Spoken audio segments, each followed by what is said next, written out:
A very warm welcome to Walton Hall Park for Everton versus Chelsea in the Barclays Women's Super League.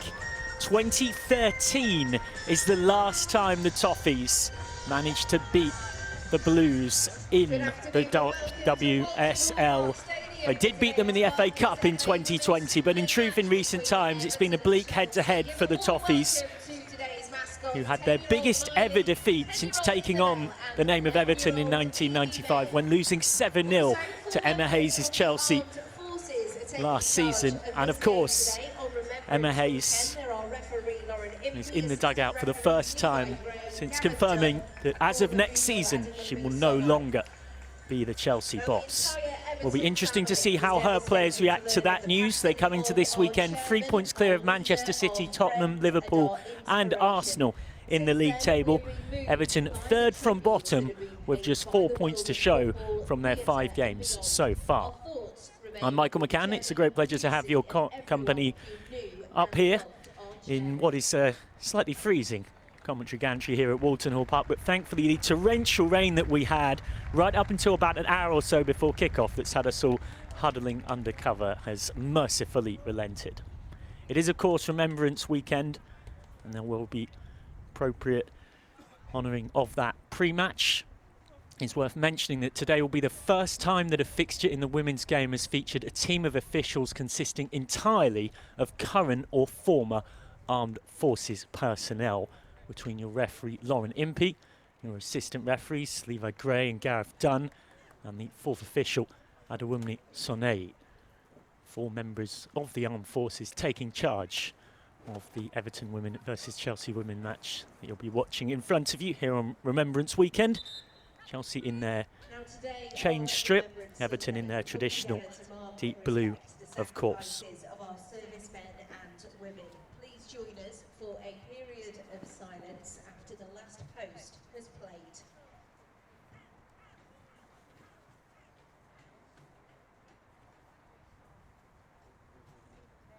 That's confirmed there. There will be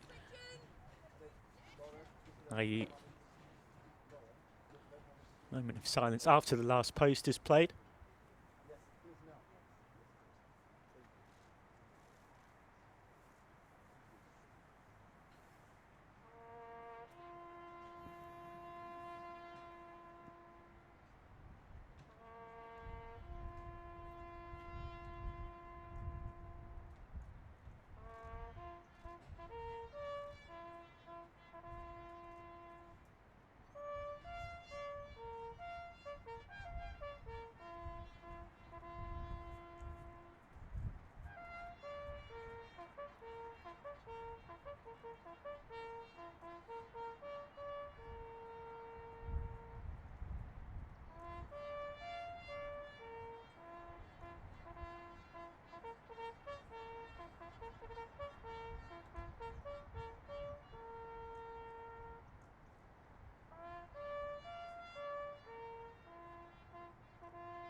An impeccably observed minute silence and rendition of the last post here on what is Remembrance Weekend. And as mentioned, this is the first time that a fixture in the women's game has featured an officiating team consisting entirely of current or former armed services personnel. That is your Everton lineup. 4 changes from the side that drew 1-1 at Spurs.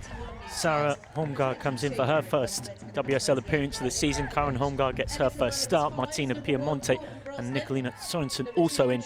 Chelsea make 2 changes from the side that hit Aston Villa for 6, and then were of course hit for 6 in terms of the shock of finding out that Emma Hayes is departing at the end of the season. Sam Kerr and Jelena Chankovic, the two to come in. Fran Kirby, who returned so magnificently in that one to a sizzling best, is benched, as is Mia Fischel. So all set to get underway here then, and after a swap-a-rooney caused by the coin toss, Everton will attack from right to left as we look at things. And Chelsea from left to right. Before kick-off, a moment to take a stand by taking a knee against all forms of racism and discrimination. Really important this game is for all of us to enjoy, regardless of your identity. Off and underway here at Walton Hall Park then, Chelsea looking to keep their excellent start to the season going. Moving to focus on Champions League matters and a trip to Real Madrid in just 3 days' time, with domestic matters fully in hand. Only a win will guarantee that they keep their 3-point lead at the top. Starting today with 13 points to show from 5 games thus far. Manchester City, Spurs, Liverpool and Arsenal all with 10. Those 4 teams separated by just goal difference. Everton with only 4 points from 5 so far. Only the pointless Aston Villa and Bristol City, who have 3 points below them in the table. Do have a very imposing head-to-head record between these two. Chelsea, they've won the last 7 meetings between this pair. A 7-0 home win last season, where they were 5-0 up at half-time in May, was Everton's biggest ever loss since taking on the club's name in 1995. But here come Everton. Lovely little through ball. Early chance, and wasn't gathered cleanly back there. A little bit of a nervous moment for Anne Kratrenberger and Chelsea. Not far off immediately from the kickoff. Everton nearly grabbing the lead.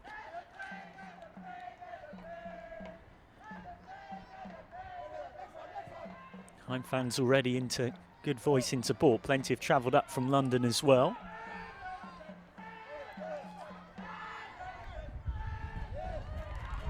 Good work in the channel to win the corner. Nicely done by Payne.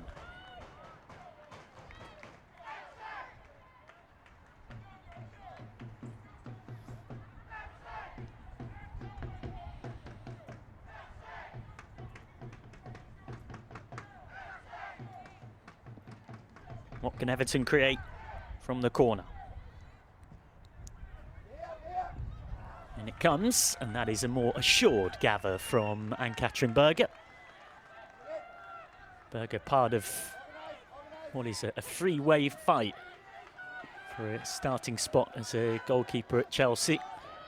And it's only a three-way fight because Nikki Everard has gone out on loan to Brighton after signing. Hannah Hampton still yet to make her debut. And Zecira Mušević on the bench today, the impressive Swedish international. Chelsea Fans podcast Went to Mow Kingsmeadow were talking about the fact that Emma Hayes' strategy for keeping goalkeepers in competition with each other and who might play when is something of an enigma code, one of those things that might truly never be cracked unless Hayes one day comes out and reveals what her secret is. What is for sure is Chelsea are pretty stacked in that position. And that's an awkward moment for Brosnan. Might have handed Chelsea a chance here. Just trying to work the shooting opportunity, and they end up slightly losing the momentum, but it's still with the visitors. Perisset, Ritten Kahnryd, Perisset once more.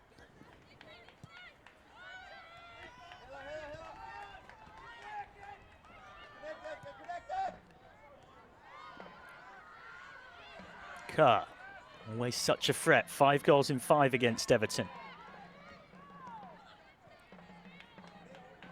Zipping the ball around with the confidence that you'd expect of a side who won 6-0 last weekend. Charles just slightly ran into a blind alley, but now Cuthbert. Showed plenty of confidence early on. Ritten Kahnryd, that's a good challenge in the nick of time back there from Hongar. Needed to be as well. Otherwise, that would be an early penalty, which there actually was in the fixture between these sides 2.5 years ago here at Walton Hall Park. I remember being here for that one. Melanie Leupolz's spot kick saved by Tignarica Coppola. It didn't go on to matter too much. Everton losing 3-0, Frank Kirby, Pernilla Harder, and then Lloyd Potts all scoring. Corner floated up, and then it ends up in the hands of Brosnan.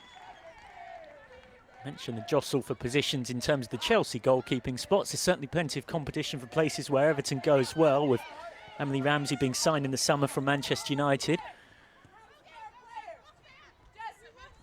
Brosnan has so far had the edge, starting in 6 of Everton's 8 games thus far.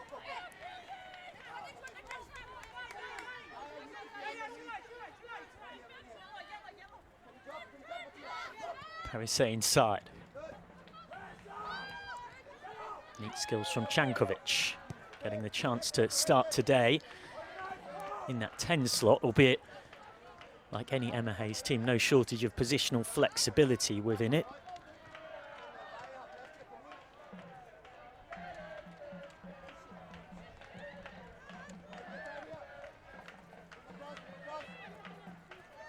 Parise.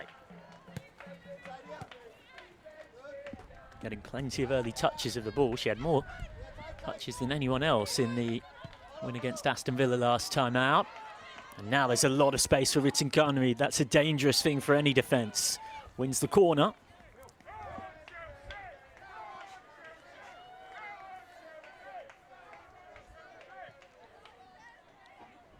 Parise jogs across to take it. Parise, summer signing from Bordeaux in 2022, brings with her a lot of experience after 4 years or so at Paris Saint-Germain, following 4 years at Lyon too. Champions League winner. Parise's corner. She'll get another chance. Chelsea continuing to build their early pressure after it was Everton who nearly led in the 2nd minute. Nearly had the lead about 70 seconds into this contest. But since then, it's Chelsea who've settled into a rhythm.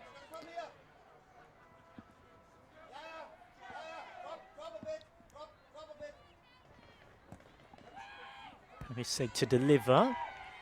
She'll get another chance. Stands that up towards the back post and into the side netting from Sam Kerr.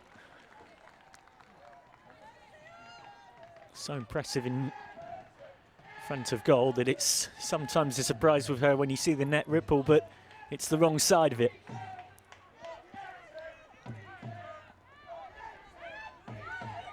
Sam Kerr, who of course deserves our congratulations as of this week. Engagement confirmed to Christy Mewis.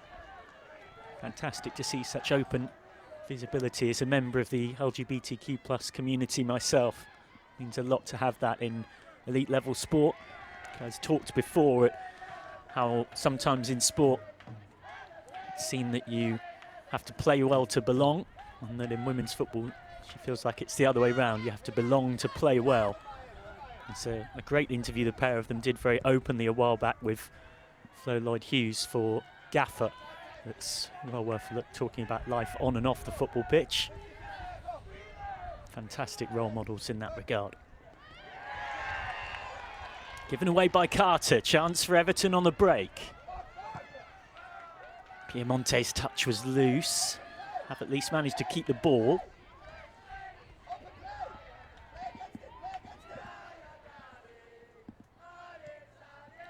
Good press from Chelsea, forcing Everton all the way back to Brosnan.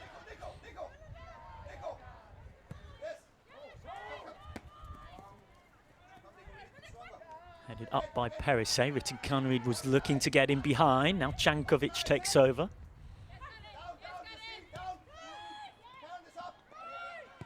Cuthbert. You can hear Brian Sorensen frantically reorganising the Everton defence in front of us from the dugout. Sorensen so will have to be at their very best to get something today. Parise. Slide it through Cankovic. Rittenkanri, lovely flowing move this. Almost came back for Cankovic again. Now Everton try and play their way out. Not easy to do from back there.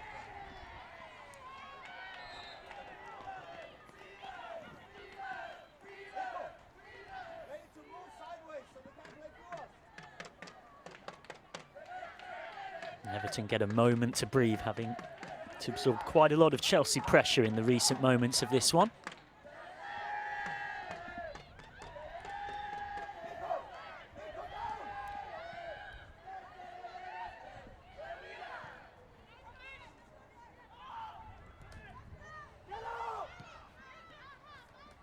Everton urged to push up by Brian Sørensen. He's into his second season at the club, has provided an element of much needed stability. They finished 6th last season. 9 wins, 10 losses and 3 draws, and real improvement on the season before when they finished 10th. Slightly chaotic campaign. They'd started it having made some high-profile signings under Willie Kirk, talking about challenging for trophies and near the top. Ended up having 3 managers in Willie Kirk, Jean-Luc Vasseur, and then interim coaching team, and just about being happy to finish 10th and secure their status for another season. Good break forward, and Chelsea win the corner that Parisset will take.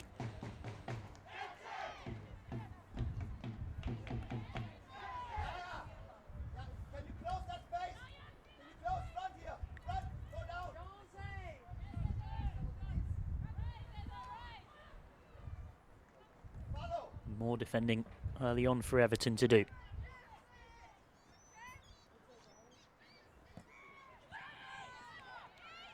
Another corner floated in, got a little nick on the way through towards Kerr, who couldn't quite get a clean shot away. And then Bright runs across to take the throw-in quickly. Really want to keep the tempo up here, Chelsea, but eventually will leave it. Charles goes short. Trying to thread it through. Kerr's touch wasn't quite where it needed to be, but she's in there trying to win it back, forcing the error. Martin Kanried and then Sjoeke Nusken, both with headers, ends up in the gloves of Brosnan. Brosnan, who won't have fond memories of playing Chelsea, Courtney Brosnan. She was in net for the 7-0 away loss in May, Everton's record defeat. And she was actually in goal as well for the 8-0 loss when West Ham were away against Chelsea in February 2020. We'll be hoping for a much better day today. Brosnan, who joined West Ham in 2019 before moving on to Everton a couple of years later.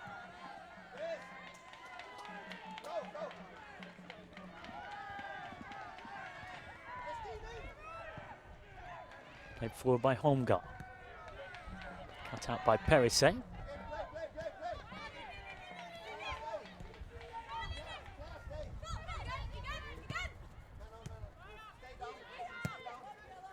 Good spell of possession for Everton here, just what they'll need to settle the nerves. To at least have the psychological benefit of being in a position today where they don't have much to lose in terms of expectations. Good aggressive header from Holmgar. Will bring a goal kick.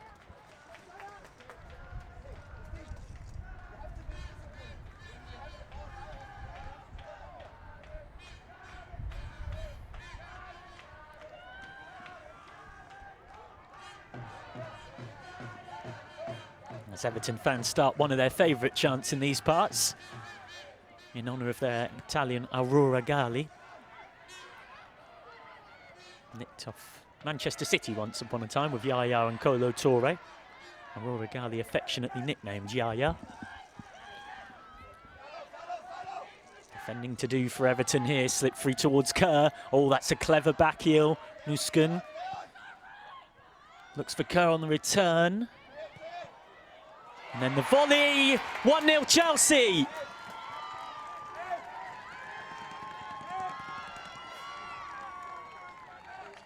A lovely clean strike from Jessie Fleming.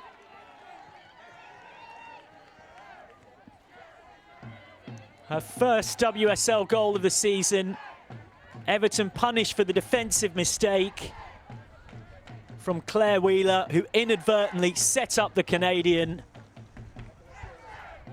Chelsea grabbed the lead on the exact start they'd have wanted in trying to ensure that they'll finish this weekend where they started it, top of the table.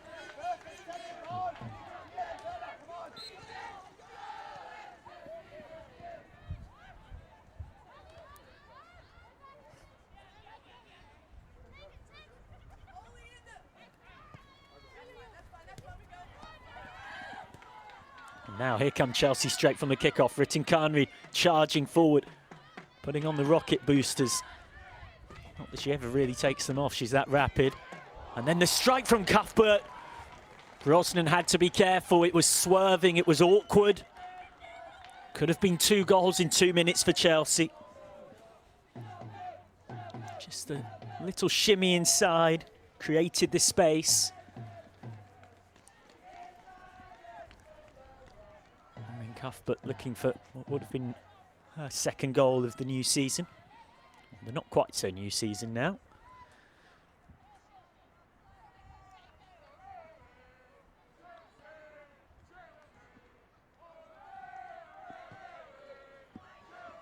In comes the corner. All hands to the pump for Everton. And fighting to stay in this contest right now. Fleming's header. Could be a second here. Jankovic was waiting for it, so is Nusken. And the whistle's gone. And that chance is gone. But you sense the way Chelsea are playing. Unless Everton can find a foothold and find it quickly, they might not have to wait too long for their next one. Of course, plenty of other WSL games going on today. Manchester United versus West Ham and Tottenham versus Liverpool. Both very much in full flow. Kicking off at the same time as us, Manchester City versus Brighton. In 45 minutes or so, Bristol City versus Aston Villa gets going. And the late game is Leicester City versus Arsenal.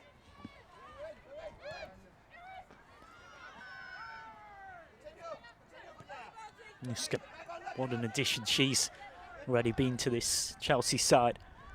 Scarily good for someone who's only 22 years old, the summer signing from Eintracht Frankfurt.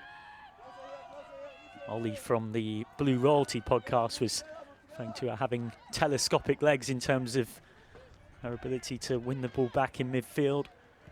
German pundits have compared her to Kira Walsh, the Lionesses and Barcelona star, and it's quite clear that Sjoeke Nusken is becoming a star very much in her own right. And already, of course, now has a Chelsea hat-trick. Not a bad way to announce yourself.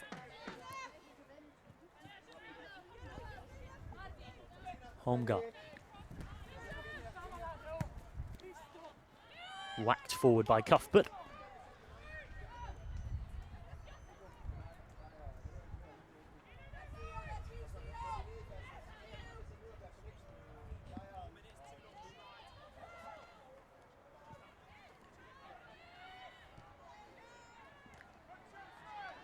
Everton really struggling to build much out from the back.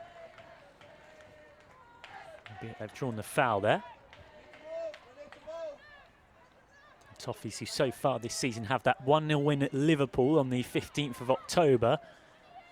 But aside from that, it's been a somewhat disappointing campaign, you'd have to say. 3 losses and a draw elsewhere in the WSL, and 2 heavy defeats. Well, 2 defeats, I should say, in the Conti Cup.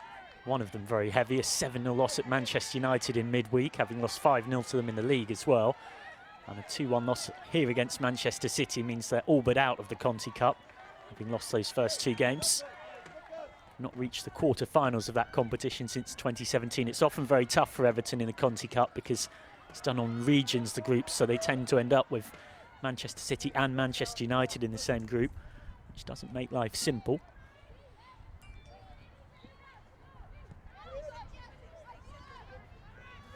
Perisset. Rittinkanri dropping deep to help link the play.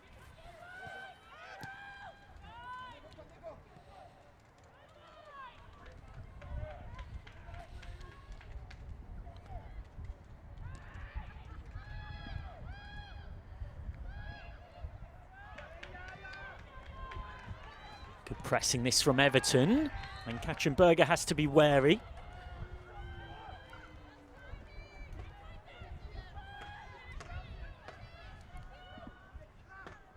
To fight their way back into this contest. Easier said than done against Chelsea. Chelsea side chasing what would be a 12th league win in 13. Had that 1-1 draw at Manchester City earlier on this season.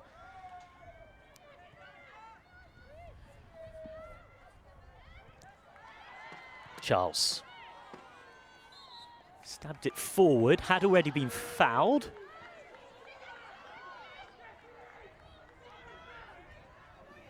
Well, the home fans aren't happy. Maybe some of them feel like Niamh Charles, if they're being really cynical, has gone down because she knew she'd lost the ball, but that's not correct. The foul had clearly come in, and you can see Niamh Charles is in some pain. I'll hope it's nothing too serious here, Chelsea. She's been a real star of their season so far.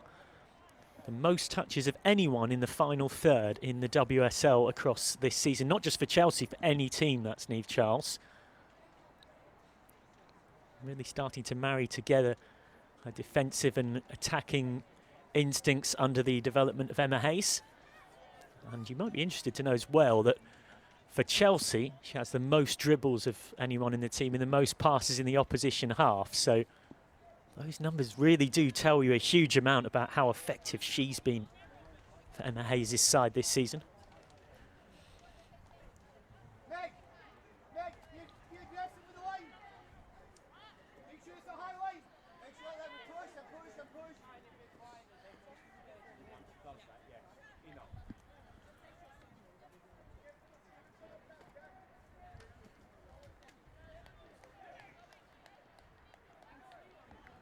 If you're just joining us a touch late here, Emma Hayes' side already 1-0 up.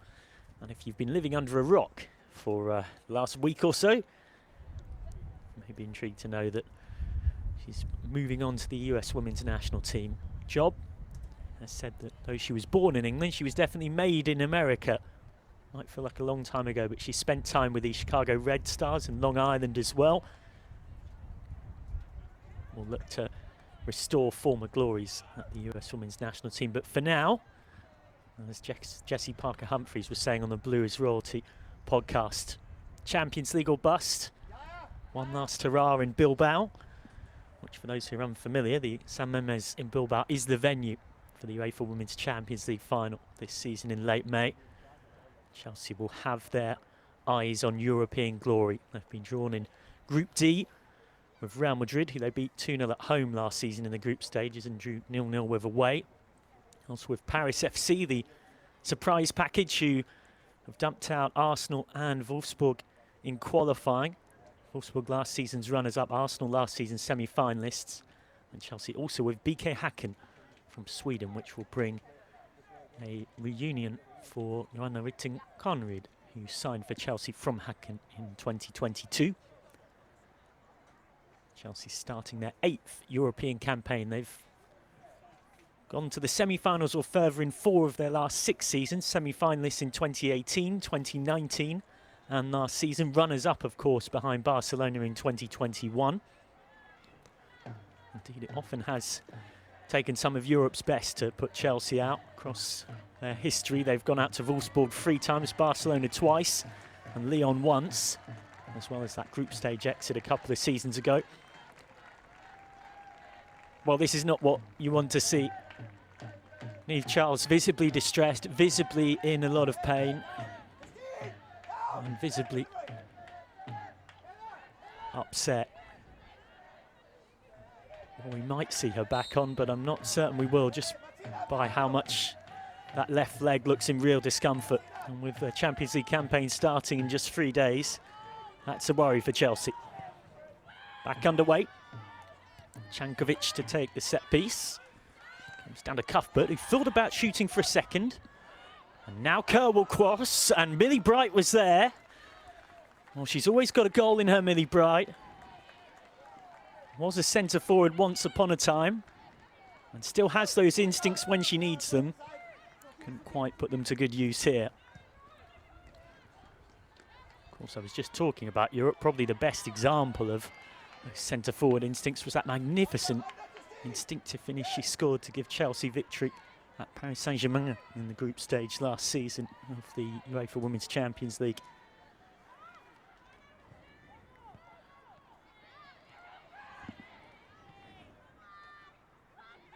More Chelsea pressure.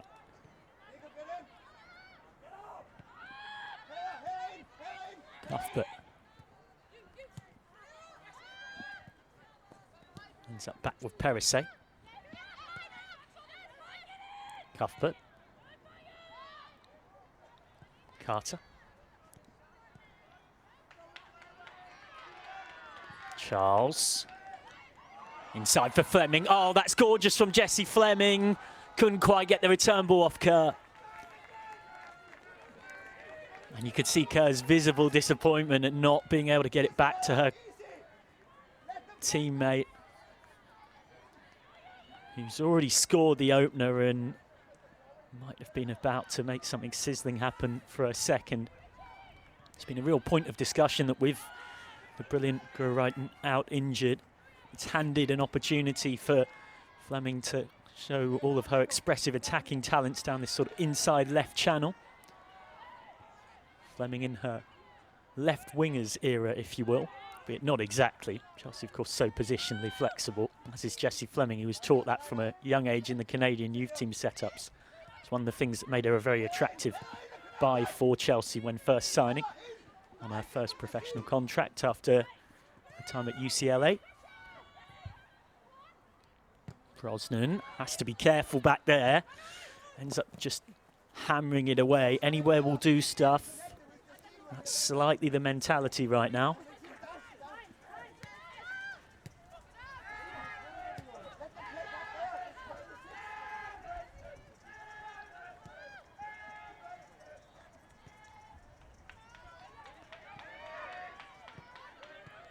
Jankovic. Perisset. Chelsea zipping the ball about. Picked up by Sarah Holmgar. Chance for Everton to try and build something now. Have struggled to create, but the statistics would actually say more than struggling to create, they've struggled to finish. Only scored 3 goals in 5 games so far this season, but their expected goals, based on the chances they've created, is 6.2. So their XG more than double what they've actually scored, which suggests they have created a fair few chances, they just haven't taken them. Ball in behind, Vaya has to be wary, and wanted to see it out for a goal kick. The ball wouldn't oblige.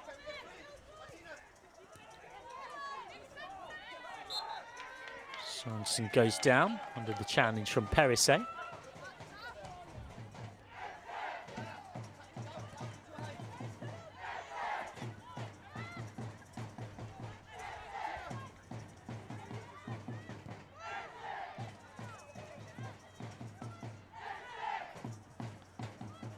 Everton fans getting behind their side, but Kerr's won it back. Almost towards Nusken. Dangerous game there Justine van Havermaet was playing and trying to shepherd it into Brosnan. Just about managed it though. Van Havermaet, summer signing from relegated Reading. Part of the Belgium side, played a full 90 in the team that won 3-2 against England on October the 31st.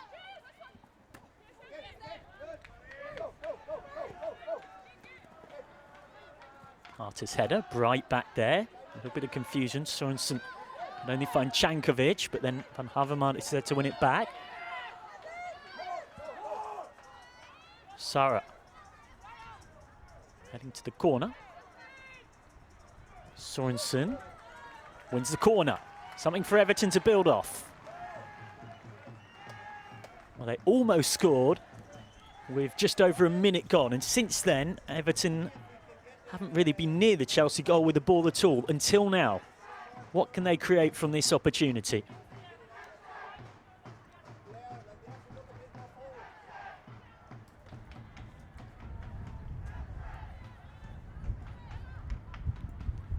In swinging corner. Can the Toffees make something of the set piece? Floated up towards that back post. It's headed up by Piemonte. Back in by Vaya. Bright there battling for it. Now Piemonte again. Sets it back for Karen Holmgar. Now Payne. Payne across and turned goalwards, but a simple enough save for Ann-Katrin Berger. Positive signs for Everton. Nicely constructed move this. Heather Payne Driving into a pocket of space, pulling a bit back for Justine van Havermaet. Van Havermaet chasing what would have been her first goal for the club.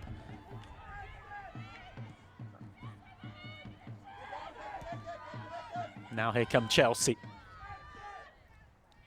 Looking for the comfort of a second goal. Muskin couldn't quite pull it back for Ritten Kahnried.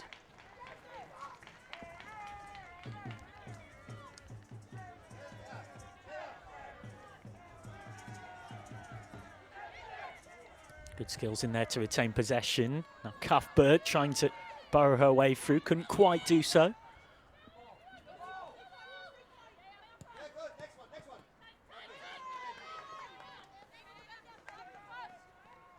Chelsea get the throw.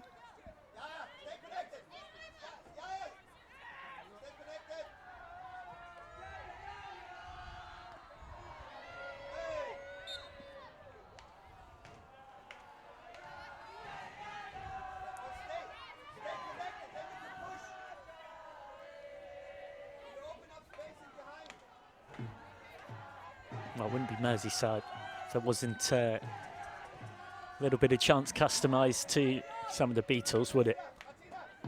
Great to see so many different flags flying away to our right as well behind that goal. Can spot Sweden and Italy, as well as one particularly in honour of Megan Finnegan, one of their own in these parts. You cut her open, she'll bleed toffee, if you know what I mean. Sorensen. Sarah Holmgar. Pass had just too much on it. And so Sarah Holmgar was left just fighting to get anything on it. Arrived in a double deal with her twin Karen. Had started last season on loan from Fortuna Hjørring before being reunited with her twin in January when that loan ended.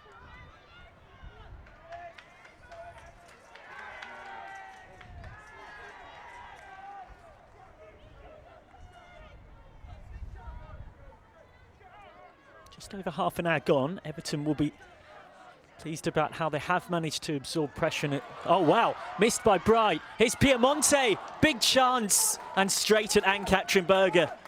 A huge opportunity for Everton. What a chance for Piemonte to get her first Everton goal. And what a let-off for Millie Bright. Well, that is a stroke of luck for Chelsea. Van Havermaet. Cuthbert is down, clutching her face. On we go. And now the referee, Lauren Impey, will bring things back. The referee obligated to stop play as soon as they see a player with a head injury.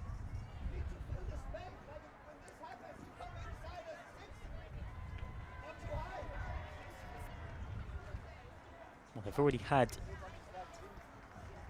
Niamh Charles go down. I hope it's nothing too serious for Erin Cuthbert. Cuthbert, a live wire of the Chelsea dressing room. Key player in that number 6 role that she's dropped into playing more in recent times, particularly since the departure of G.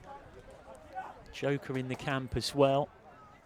Wasn't in the squad against Brighton and Spurs with a minor injury and has been on slightly limited minutes. The midfield area has been a bit of a concern for Chelsea this season.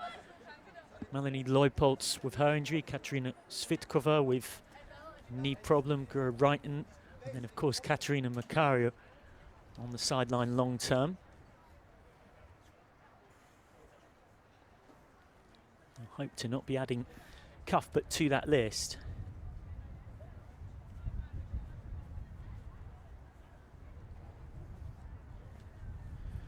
Particularly with Real Madrid on the horizon, and of course Chelsea having a game on the Sunday, I wouldn't say is necessarily overly helpful in terms of the schedule.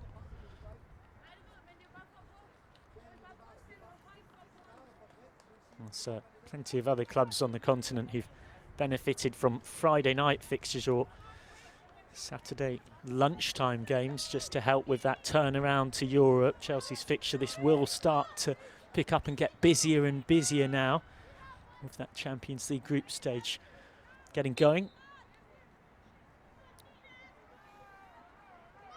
Very proud and quick to remind some of their rivals that they are the only English representatives in the Champions League group stage. Manchester United losing out to Paris Saint-Germain in qualifying, and Arsenal defeated by Paris FC. Looked forward by Van Havermaet. That's an intelligent ball in behind for Sorensen. Sorensen's cross towards Piemonte. It was just behind her. Still there for Everton. Good block in the nick of time, and suddenly Chelsea can build. Well won back though. Frantic passage of play here. Payne ticks it on. Flying in his Wheeler. Charles back to Carter, whose pass is loose. Chelsea inviting pressure onto themselves. Piemonte. Bright just smashes it clear. Katrina Vaya.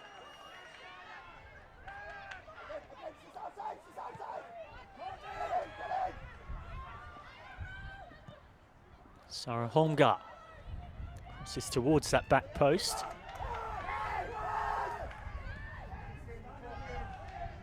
Cuthbert showing good composure. Now Perisset.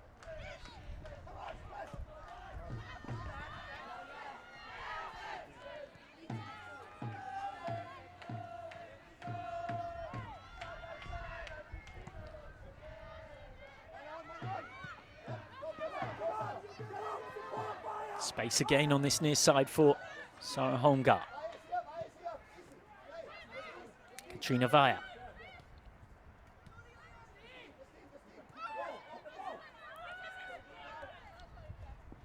Van Havermaet. Wheeler. Now Payne. Nice work from Payne. Cleared by Bride. Again, Chelsea, you'd have to say, not looking totally convincing at the back. Everton having a good spell here.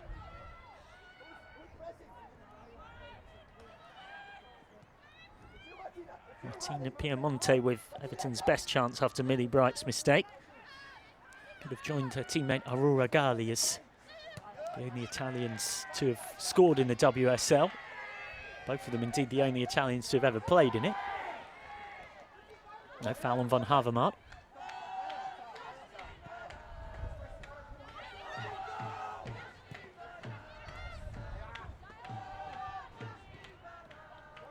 Cuthbert goes all the way back to Berger. Everton fans in good voice again. I know they've got a songbook that's distributed to home supporters here at Walton Hall Park. Everton Women's Supporters Club, established in 2007 by Julie Makin, have worked really hard on building an atmosphere here at Everton's new home, which haven't quite made into the most intimidating place to come yet, you'd have to say. Piemonte with the foul. I say that because their statistics here at Walton Hall Park are definitely not what they'd want them to be. They've lost exactly half of their games here, 17 losses from 34. Since they first played here in February 2020, an eventful 3-2 loss against Manchester United. 11 wins and 6 draws.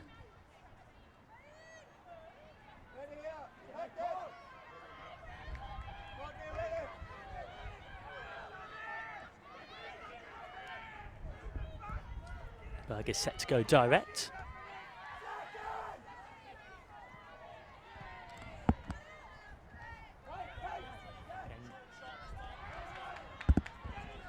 Game of head tennis in midfield ends up with Chelsea coming forward. Little pocket of space for Fleming. Inside for Kerr, who helps it on. Shooting chance. Miscued, although it's still nearly crept into that bottom corner off the boot of Joanna Rittinkana-Reid.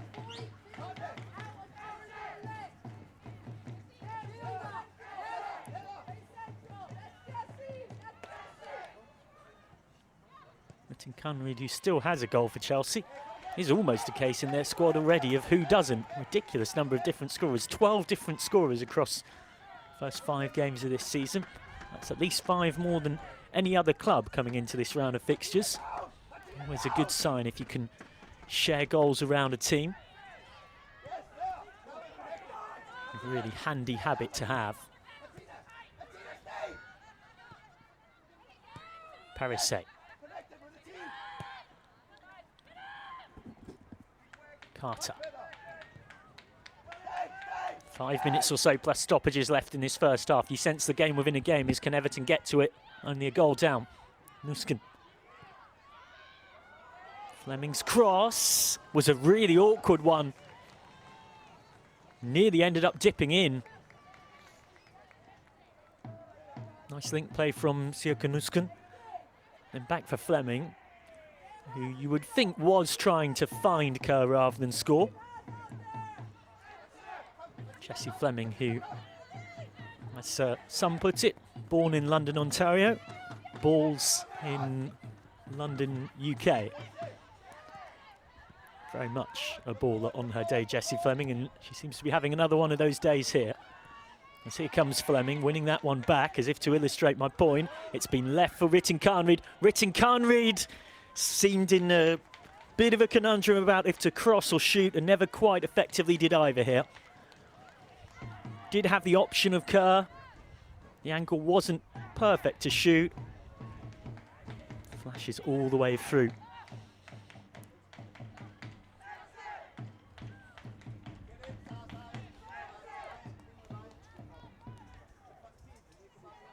Chelsea, of course, playing their first match since Emma Hayes announced she'll be leaving at the end of the season.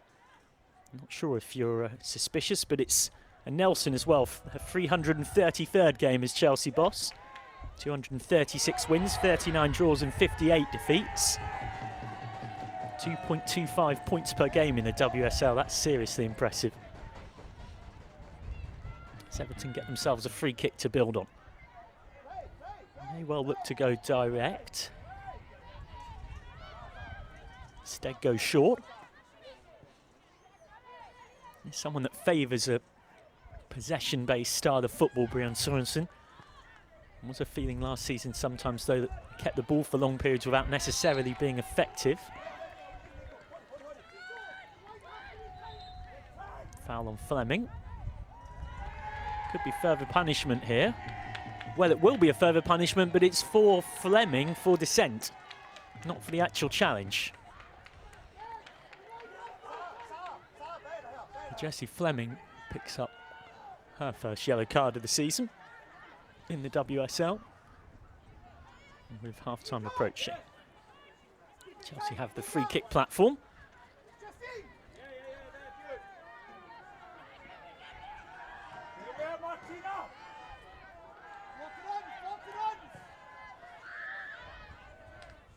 Free kick lofted in.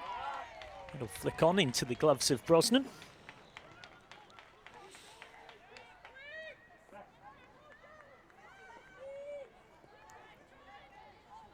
It will be interesting to see how Brian Sorensen uses his bench when he gets there. He's really shuffled his pack today with Emma Bissell, Carolina Olsson, Hannah Benison and Katja Snoys all being left out, having been in the 11 for their last WSL game against Spurs. Here they come, looking for an equaliser. Payne has lots of options. Big chance and a big save from Ann-Katrin Berger, but it's snuck in on the rebound. It won't count though. Sarah Holmgaard thought she'd scored what would have been her first Everton goal, but he's brought back from the jubilation. Sarah Holmgaard's strike magnificently saved. And then it was Justine van Havermaet on the rebound, who thought she bundled it in, but brought back from her jubilation almost immediately. Well, that is a splendid stop from Ann-Katrin Berger. Had she not saved that, any discussion about the offside afterwards would have, of course, been irrelevant. It seems like Ann-Katrin Berger has hurt herself in the process of making that stop. Berger, who's on a contract through to the end of this season with a one-year extension option for the club. Had a milestone last time out against Aston Villa, her 50th WSL clean sheet, coming in that 6-0 win. Well, Chelsea really showed their tactical flexibility. Played in a 3-4-1-2. Seen them use a 4-2-3-1 this season as well as a 3-4-3-2. Created a lot of player overloads with Niamh Charles consistently used as the spare player, the third player to break into the box. Berger eager to play on. Remember as well, if you wish to get involved on social media, you can interact with the home side on @EvertonWomen, the visitors on @ChelseaFCW, and the league on @Barclays WSL. And do get in touch with your commentator Michael McCann, yours truly on @ThisIsMcCann. That's This Is McCann, MCCANN. It would be great to hear where you're watching from in the world and your thoughts on this first half. Offside flag up against Heather Payne. Well, there has been some really encouraging signs for Everton here. Martina Piemonte's chance, the brilliant save that Ann-Katrin Berger was forced into to deny Sarah Holmgar.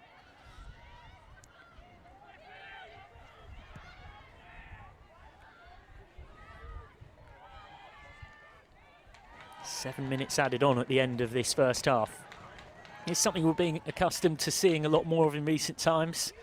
Referees more wary of how much time has elapsed without the ball in play, and longer periods of stoppages at the end of games becoming more customary than they might once have been.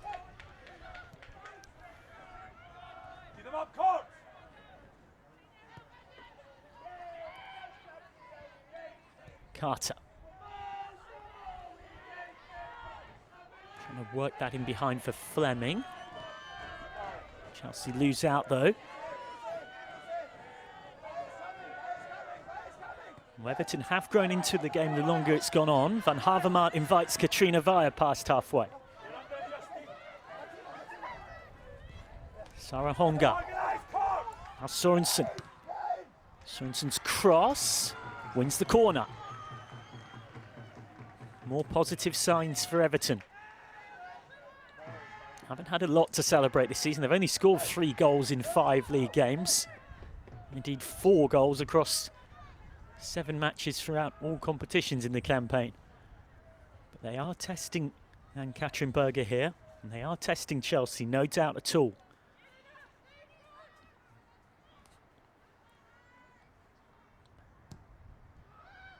In swinging corner, floated towards that far post. The header was on target.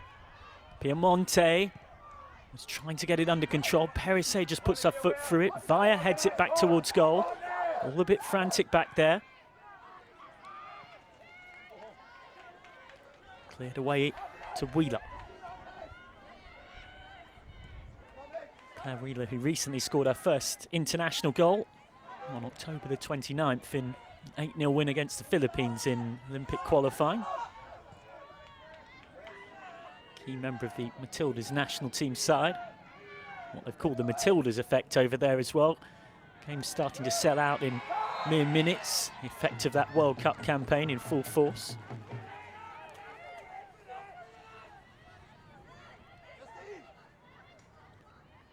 Slightly too aggressive in the press there, Chelsea.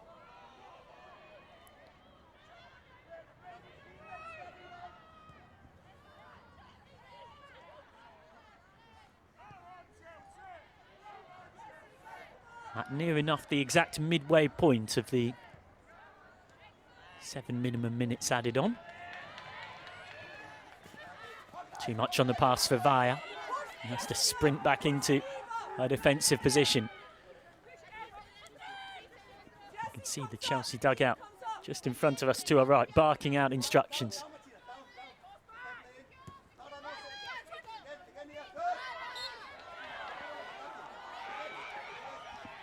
Foul on Cuthbert. Chelsea certainly have had to use the full extent of their squad already this season, particularly with their injury issues in midfield. It's a difficult team to get in and stay in when you're fit as well. Only 3 players have started all of Chelsea's first 6 WSL games of the season: Millie Bright, Jess Carter and Niamh Charles. Only 2 players have started every game for Everton, Katrina Veijer and Megan Finnegan.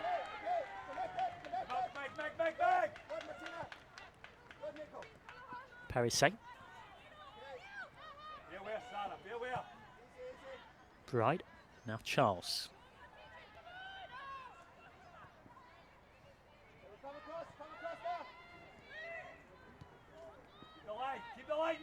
Patient possession from Chelsea. How they'd love a second to take into half-time. It would be harsh on Everton across the balance of play. Ritten Conried down the line for Nusken. Well dispossessed by Katrina Vaya.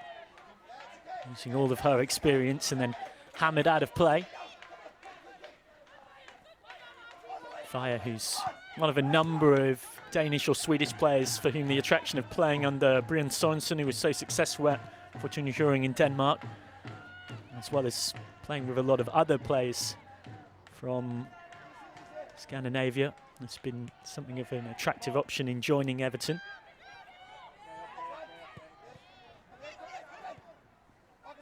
Hit Sorensen. He didn't know a lot about it.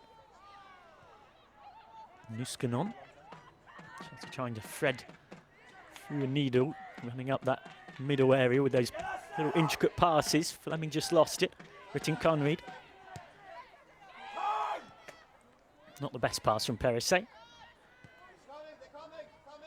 Brosnan has got to be wary. I laugh just because you could hear Brian Sorensen in front of us just screaming, "They are coming, they are coming." Summed up the Chelsea press perfectly in the ferocity of it.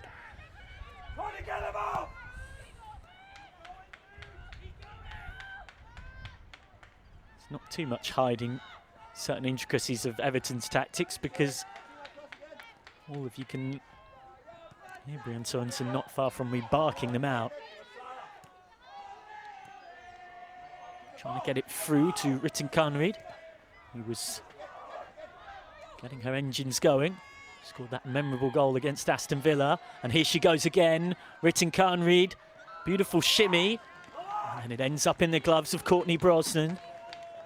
Joanna Ritten Conried threatening once more. Such an impressive player. Very versatile when she plays for the Swedish national team. And well, you can put very versatile next to almost any Chelsea player. It's pretty much a prerequisite. Half-time here at Walton Hall Park. Encouraging signs for Everton. Martina Piemonte scuffed her shot after being handed an opportunity by Millie Bright's mistake. And they did have the ball in the net through Justine van Havermaet after Sarah Holmgaard's strike was well saved by Ann-Katrin Berger. But ultimately, it is a lovely first-time volley from Jessie Fleming, capitalising on Claire Wheeler's mistake. It is the difference between these sides at the break. Chelsea knowing that a point will guarantee keeping them top this weekend. Only a win will ensure that they keep their 3-point lead, or indeed, if other results go their way, extended. At the break, they're in front, but not entirely convincing, you'd have to say. At half-time here, it's Everton 0, Chelsea 1. See, attacking from right to left. Chelsea looking for an 8th straight win against Everton. 7 in the WSL, 1 in the FA Cup since Everton beat them in the FA Cup back in 2020 on their run to the final, when they heartbreakingly lost to Manchester City after extra time. So Chelsea looking to turn that first half goal from Jessie Fleming into 3 valuable points. Everton looking to build on the fact that although they're behind on the scoreboard, they created plenty of good chances, tested Ann-Katrin Berger on multiple occasions and had the ball in the net, albeit that it was disallowed. Justine van Havermaet scoring what would have been her first for the club had it stood. And if you don't wish to know other results, then mute your audio for 30 seconds or so now, because there are other scorelines already in and close to being confirmed as well. Manchester United have beaten West Ham United by 5-0, no less. Goals from Jace, Millie Turner, Nikita Paris, once of Everton of course, and has been tormenting Everton recently. Was on song against Everton in midweek, as well as Lufia Garcia and Jade Riviere in the second half. And that takes Manchester United level on points with Chelsea for now, at least. And in fact, they go above them in the live table on goals scored. But at least a point here for Chelsea will take them back top. They'll of course be hoping for more. Remember, Manchester City, Tottenham and Liverpool and Arsenal all started the down 10 points. So that win for Manchester United, beg your pardon, of course started the down 9. So Manchester United are now 1 point behind Chelsea in the standings. And reminder as well that you can watch right now Tottenham versus Liverpool. That game is 1-1 heading into the last 10 minutes. If either of those two nick an equaliser, they'll join, nick a winner I should say, they'll join Chelsea on 13 points. And then Manchester City are being held by Brighton. That's 0-0 after 52 minutes. And Bristol City versus Aston Villa is 0-0. Kicked off not long ago between the bottom two. Piemonte sliding in, trying to cause some nervous moments for Berger. Mitten Conrad. Tried to slide it in behind for Kerr. Well, one back by Vaya. Van Havermaet. Nice skills by Justin Van Havermaet. Slight deflection. Won it back for Chelsea. Cuthbert. Now Fleming. Buccaneering through the middle. Couldn't quite find Kerr.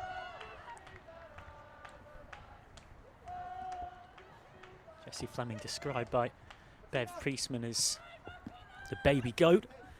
Canada's Player of the Year in 2021 and 2022. And of course, a gold medal winner with the Canadians at the Tokyo Olympics.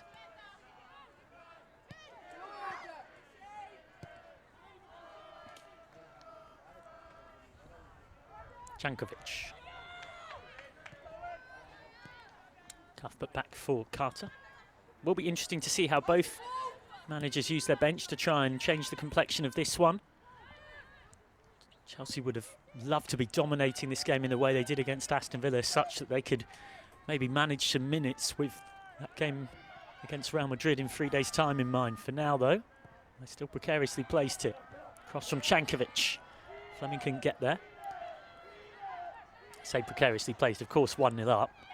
Jankovic slides it in behind for Kerr. Cuthbert. Cuthbert with the shooting chance off the bar. So close to the cushion of a second goal for Chelsea. It would help them feel a little bit more comfortable. Albeit they certainly can't have any eyes on Real Madrid at the moment because Everton are still right in this contest. Payne couldn't quite get onto it. Now Piemonte. Bit more of a wrestling match than football there for a second. Payne up against Bride. And draws the foul from Millie Bride. Chance for Everton to get a ball into the box here. Well, up the other end. Sam Kerr on the spin. Came back for Cuthbert. He fancied her chances. And nearly duly delivered. In every game she scored last season, Chelsea won. So that would have been something of a good luck charm to get an Erin Cuthbert goal in the bag. But not quite for Chelsea. What can Everton create? Lowest scorers in the division coming into this one. Only scored 2 goals in open play, both from Megan Finnegan. The other when Aurora Gali scored from the penalty spot. Too much on the pass for Sorensen. Plenty of attacking options on the bench for Everton. Katja Snoys, the Dutch striker who impressed last season in her first for the Toffees. It's also Carolina Olesen, summer signing from Fortuna Horing, and the experienced campaigner Tony Duggan, who's got history against Chelsea. Scored 11 goals against Chelsea in the WSL, Tony Duggan, more than anybody else. So she could be very handy to come on. Of course, has only recently returned from her pregnancy. Parise over the top for Ritten Conrad. Sprinting round the back. That is quite brilliant defence. It had to be perfect, and it was. Finnegan. Megan Finnegan, not with a lot of options. Finnegan, the club's longest serving player. Cuthbert inside, lovely flowing move this from Chelsea. Bit of the commentator's curse, just as I say that. Too much on the pass. 1-2 with the goalkeeper from Karen Holmgard, linking up with Courtney Brosnan, but it worked out okay. Now it's Everton's turn to build. Piemonte round the corner for Wheeler. This is promising. Wheeler towards Bride. Not where she wanted it to go, of course. And then Wheeler gets bundled over by Charles. Piemonte in there fighting for it. Piemonte's cross. There's no one really in there to fight for it, because Piemonte herself, the centre forward, had gone out into the channel to fight for the ball. Martina Piemonte, a summer signing from AC Milan, has consistently scored goals wherever she's gone. Spells at Fiorentina, Real Betis, Roma and Sevilla, across Italy and Spain, before linking up with the Toffees. I know there was a few in Italy very surprised she didn't get a World Cup call-up. She's been bustled off it there. Fleming. Now Bride. Well intercepted by Van Havermaet, who is fouled by Sjoeke Nusken.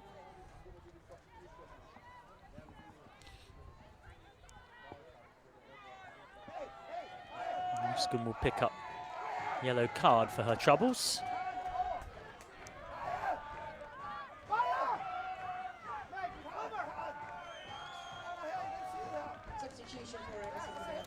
Everton making a change.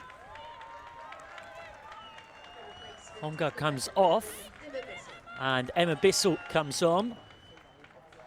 It's Sarah Honga making way. Might be a change in formation. Not necessarily easy to tell, because Emma Bissell is incredibly versatile. When she was coming through as a youngster, she was a fullback. When coming through at Manchester City, she was a midfielder during her spell with Bristol City in the Barclays Women's Super League. And then, more recent spell at Florida State, she was much more of a forward before signing in the summer for Everton.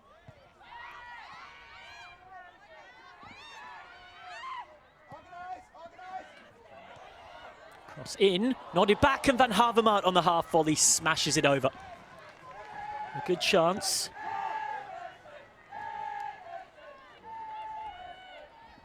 Well, they are managing to consistently open Chelsea up. Justine Van Havermaet had already had the ball in the net in the first half for that disallowed goal, and will be disappointed that she didn't test Berger there.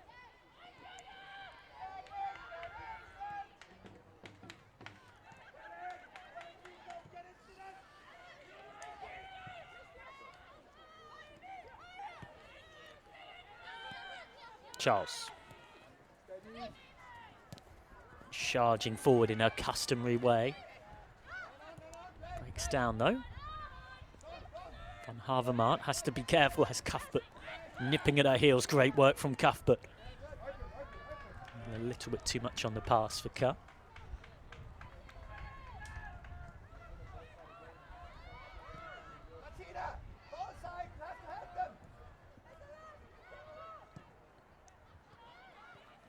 Van Havermaet. No shortage of Chelsea shirts leading the press. Flicked forward by Sorensen, but too much on it. Everton chasing their first win against one of the so-called Big Four of Manchester United, Manchester City, Chelsea and Arsenal in the WSL since a 3-2 win in September 2013. More than a decade ago when they beat Chelsea. Tony Duggan, Michelle Hinnigan and Chantal Boy-Halorka on the score sheet that day. Have beaten Chelsea in the FA Cup since. And they're right in this contest. They've had some good chances. It's, you could argue, been a bit of a metaphor for their season. I mentioned in the first half their number of expected goals is more than double the number of actual goals scored.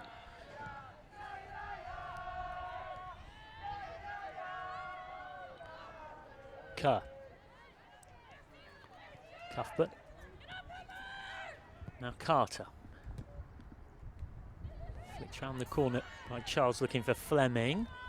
Who had it taken off her well by Karen Honga.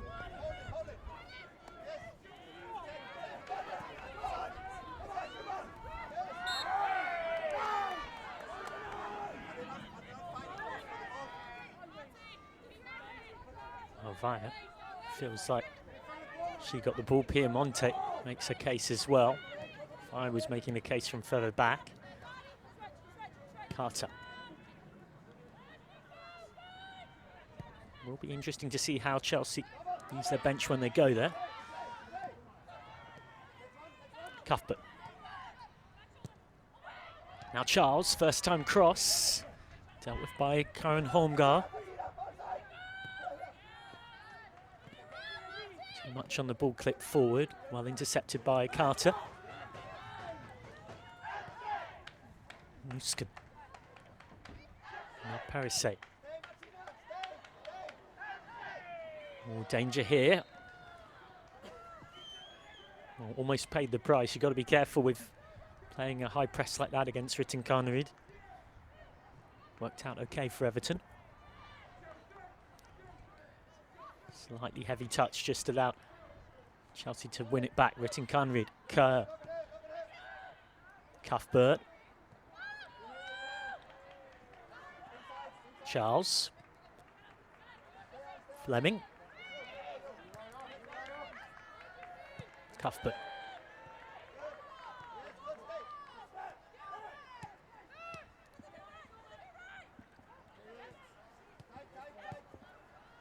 Chelsea zipping the ball about with some confidence, finding their rhythm. Slipped in behind for Fleming, who wins the corner off Claire Wheeler. Chelsea's first corner of this second half. I'd expect it to be an in-swinger. They generally prefer that. Coming into today, they'd had double the number of in-swingers to out-swingers this season. 18 in-swingers to 9 out-swingers. And indeed, it looks like it will be Parisset with an in-swinging corner. Most of the analytics say they work out better.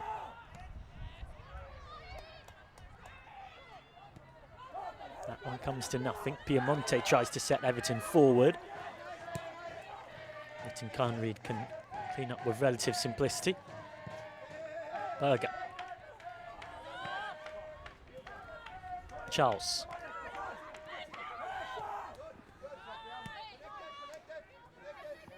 Chelsea with a galaxy of stars on the bench. It's frightening in terms of the quality that they've got there for opposition. Lauren James, Fran Kirby, Mia Fischel, Maren Mjelde, Maggie Beaver-Jones, who of course had a loan spell at Everton last season. Ashley Lawrence, a summer signing from Paris Saint-Germain. Sophie Ingle, Zetchira Mušović, and Kadisha Buchanan. Carter just smashes it straight into the back of Cuthbert. That's got to hurt. Playing on though, it might work out well for Chelsea. Jankovic. Charles.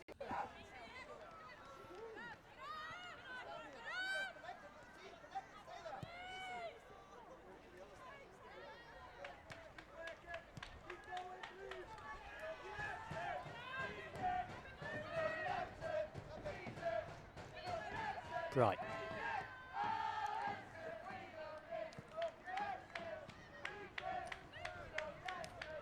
Van Havermaet. Everton trying to get something going. Chelsea on the high press. Next up for Chelsea in the WSL. Liverpool in 6 days' time. Real Madrid away in 3 days' time. With an unrelenting fixture list. Ritten Carnerid. Parisset. Cuthbert.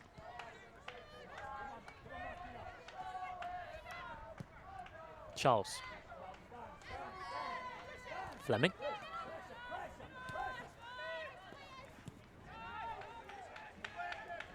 Bright.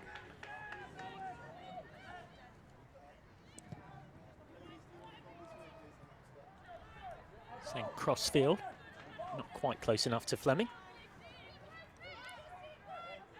Interesting to see those attacking combinations for Chelsea fusing. Was having a chat to the tactics guru Abdullah in the build up to this one. Was talking about how Mia Fischel's come in and played that front role very differently. A lot more of a hold-up player than, say, Sam Kerr is. Kerr can obviously do that role, but different forwards play it in different ways. Here is Cuthbert trying to work her way through. She almost did, you know. Fleming. Recycled by Jankovic. Pressure building. Parisset. Fleming's header, she will keep it in.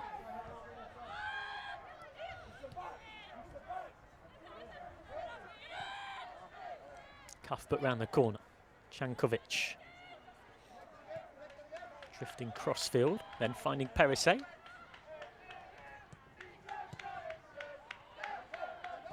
Kerr gives it away.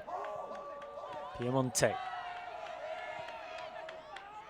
Goes down, didn't seem to be a huge amount in it from Bright.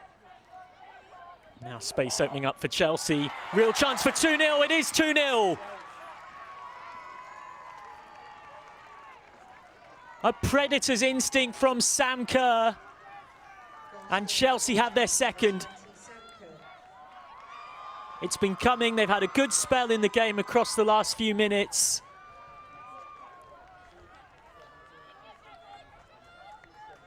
A clever improvised finish, stabbing it into the net.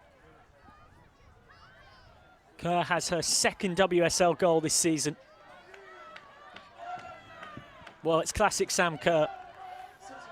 You wouldn't say she's necessarily been heavily involved in Chelsea's build-up player in all of the games so far, but she has those lethal instincts in front of goal. Double change coming now. Lauren James and Sophie Ingle come on.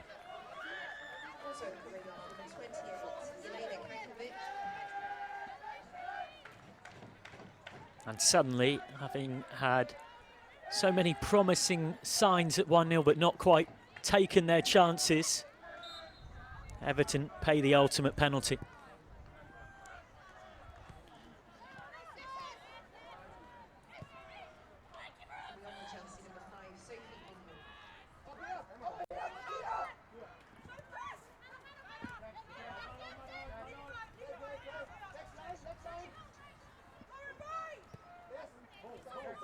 Now Everton have got to react quickly. And Chelsea have got fresh, enthusiastic legs on the pitch as well. Piemonte, Sorensen.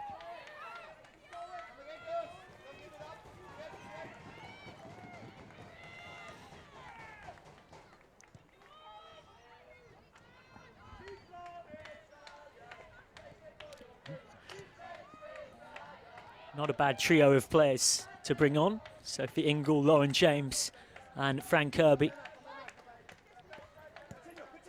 Jessie Fleming, Sioka Nusken and Sam Kerr making way. Means Chelsea have got 2 more changes left up their sleeve.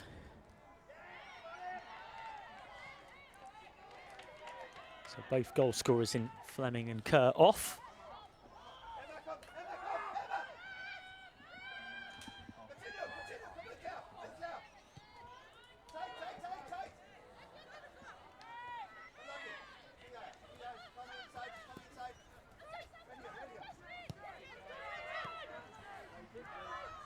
Here come Chelsea, fancying more goals, having got that second.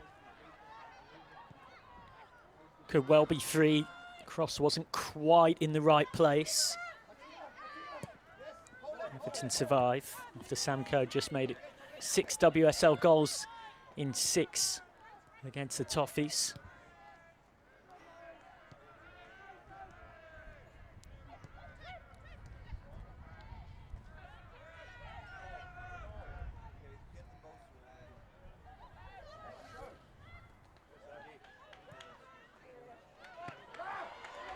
Ball played forward, a little bit of covering defence needed from Perisset.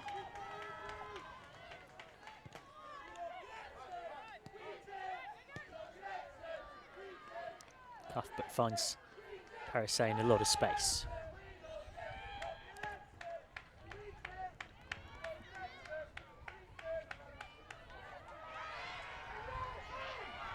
Chance here for Kirby, streaking forward. It's a 3-on-2 if they work this quickly.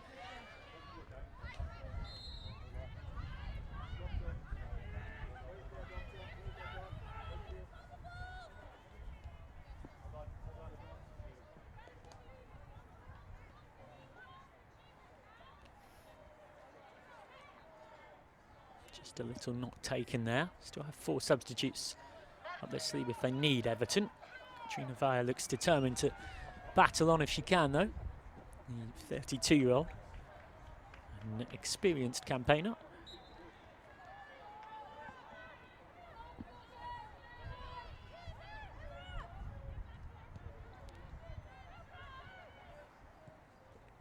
Any change made by Everton so far. Sarah Holmgard making way for Emma Bissell. Everton get the free kick this time.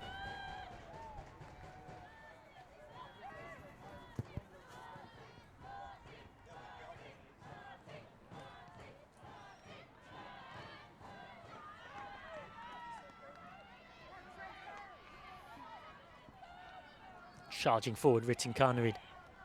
Too much on the ball forward though. We're talking on the Fran Kirby's Fight Club podcast about how she scored what they described as a rocket goal in that win against Aston Villa when she got her jetpack on, used all of that pace she's got to excellent effect. Also, we're discussing the Emma Hayes situation, saying, as they say in succession, what's the temperature? The situation at the moment, spicy. It's the only way to describe it, said Andre from Fran Kirby's Fight Club. Plenty going on at Chelsea, with Emma Hayes departing at the end of the season. By then she will have managed Chelsea for more than 350 games, 14 trophies. She'll hope for even more to that tally. 14 trophies across the last 9 seasons. Here's Wheeler. Everton trying to build something, well cut out by Bright.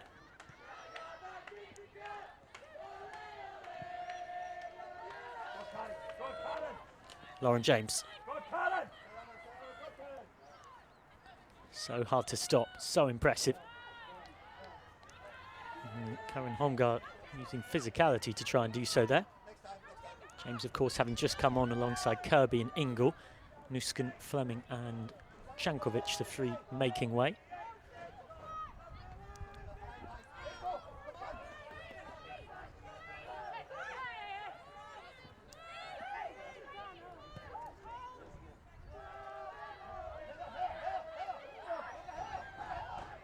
Via. Still got to believe that if they can get one back, it really reopens this game up, Everton. Easier said than done, though. Come on! Kirby. Such a difficult player to face, coming fresh off from the bench when you're already tired as a defending unit.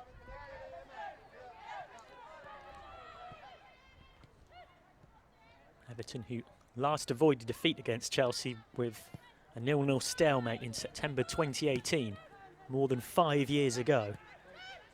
In the league, that is. Too much on the pass forward. Brosnan can gather. Did beat them in FA Cup quarter-finals in September 2020. Erin Cuthbert scored in just the 4th minute, but Lucy Hope made it 1-1 just before half-time, and Valerie Govan's goal gave Everton victory.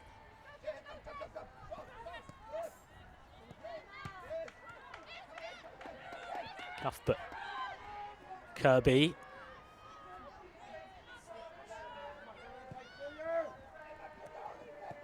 Everton look set to make a couple more changes when the ball next goes out of play. It seems to be Katja Snoys and Anna Bennison who are warmed up and getting ready.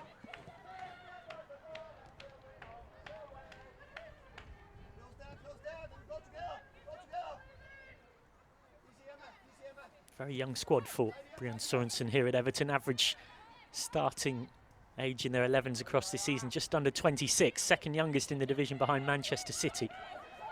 Here's James. So hard to stop. James. I think she's won a corner. And now we'll head across to do those changes. It is Martina Piemonte making way, had a great chance to score her first Everton goal, but couldn't quite capitalise on Millie Bright's mistake. Katja Snoys comes on, the Dutch striker who had an impressive first season with the Toffees last time around. And Anna Bennison continues her record of having made an appearance in every game across her Everton career since signing in the summer of 2021 from Rosengård. He's only played a full 97 times, but has made an appearance in All 39 Everton matches.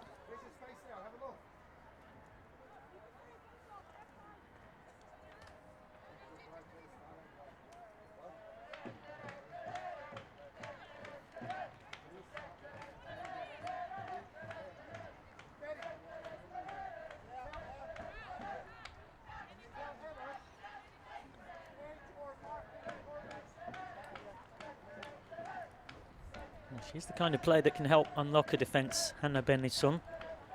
If they can get her some service in creative areas. Was a significant part of the Swedish side in the World Cup that, once again, as Sweden so often have in tournaments across this recent generation, got close but not quite. Beaten semi-finalists, ending up with a bronze. Bennison, once upon a time, a Golden Goal nominee as well. It's the most promising young player in Europe. Smashed forward by Gali. Too much on it though for Sorensen to turn it into something. So 3 changes now made by Everton with that double sub of Martina Piemonte and Karen Holmgar making way for Katja Snois and Hannah Bennison.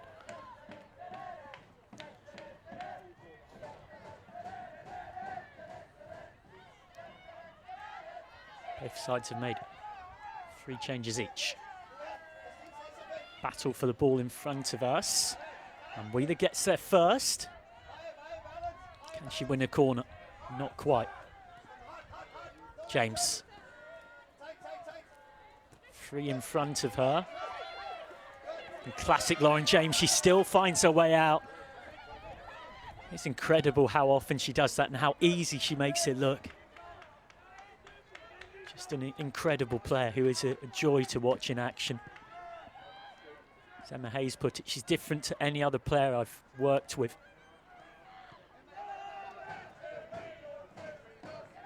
Had an eventful World Cup, 5 appearances, 3 goals, 3 assists. A couple of games missed due to that red card. It's easy to forget how young Lauren James is for all of her experience in the game. Part of the Manchester United side once upon a time that came up into the WSL under Casey Stoney. Chelsea then paying a 6-figure fee and Hannah Blundell going the other way. And that has been worth every last penny and will only continue to become a great investment for the 22-year-old. Charles was looking for the aforementioned James, who got there ahead of Bennison.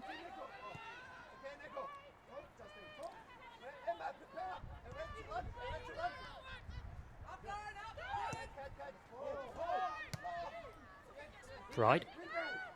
Ingles header. Cuthbert. Slightly scrappy in midfield. Game of hot potato, a battle for the ball.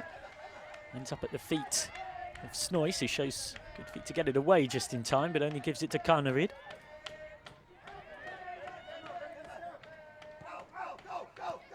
Plenty to keep an eye out on off the pitch at the moment with Chelsea, but for now, taking care of business on it. As we head towards the last 15 minutes. It's an interesting point made on the Blue Royalty podcast. Decisions that were never really needed to be made by the ownership in the Emma Hayes era because she did so much herself. Will now have to be made elsewhere. It will be a test of those new owners.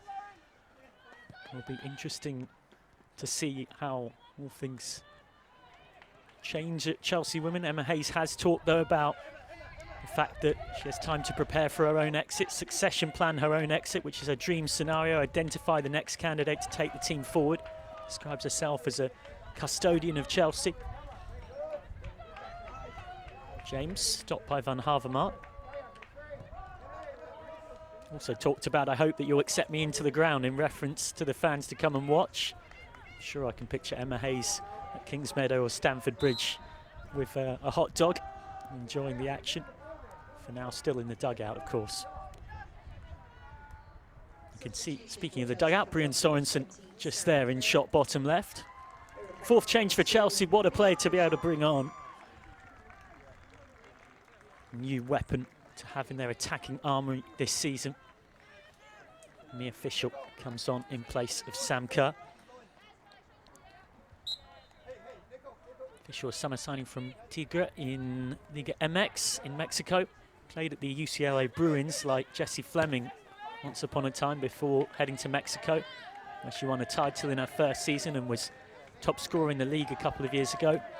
Scored on her Chelsea debut in a 2-1 win against Spurs at Stamford Bridge. And recently got her first goal for the USA on an international stage against Colombia in late October. Bright just seeing that one out for a goal kick. So Chelsea have made 4 of their 5 available substitutions.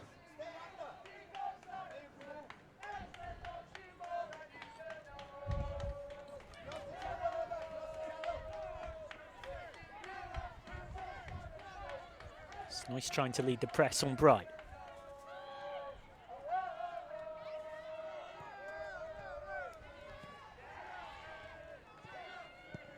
Cuthbert.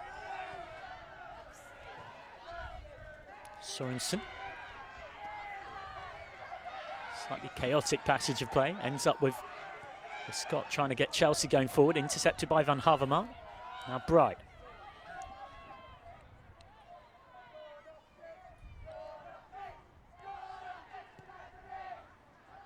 Kirby forward. Fischl. Very good at holding the ball up in situations like this. Allows Chelsea to get place forward.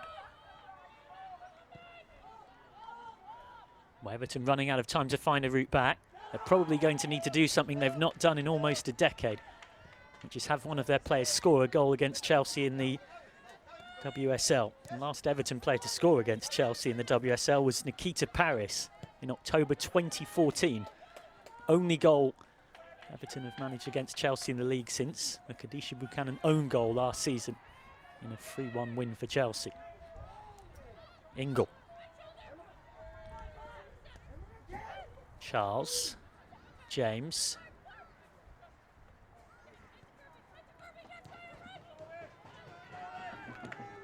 Chelsea just content to make Everton chase shadows here. Try and control the game now they've got that lead. Carter.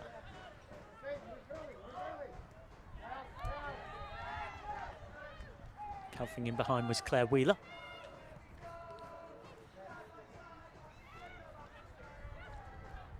Good work from Carter back there in the tackle now. Cuthbert, Fischl again. Linking up with Kirby, who was left visibly frustrated to not get it back.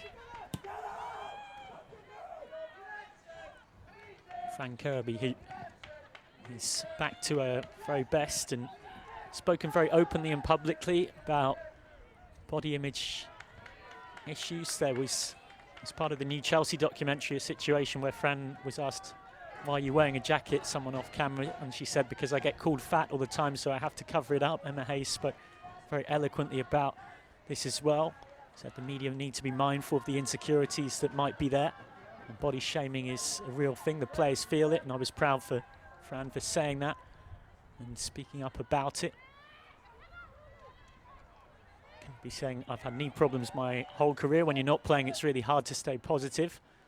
And speaking about wider things, said there's been some research around it, but I don't think it's something we've invested enough time into. On the pitch, Chelsea controlling the contest. 10 minutes or so left. The cards sit firmly in their favour. But Everton have had their moments going forward. Chelsea have had some shaky patches in this one. Maybe Everton can make something happen here. Sorensen gives Bissell one to chase. That's far too much on that.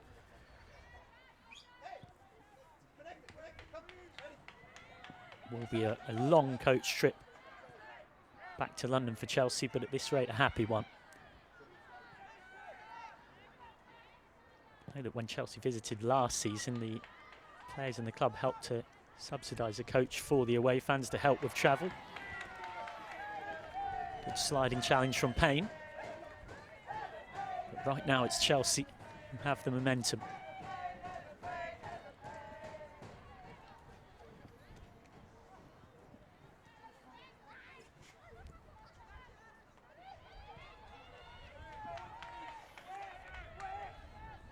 Perisset. Kirby. Perisset once more. Ingle. James. Charles. James. Bissell.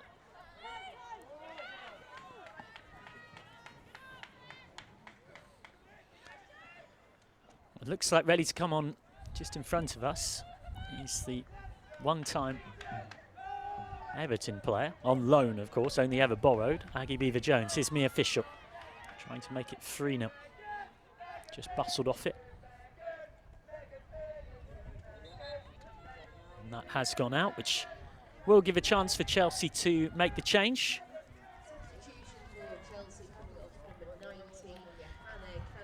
Joanna Ritting Conrid will make way for Aggie Beever-Jones.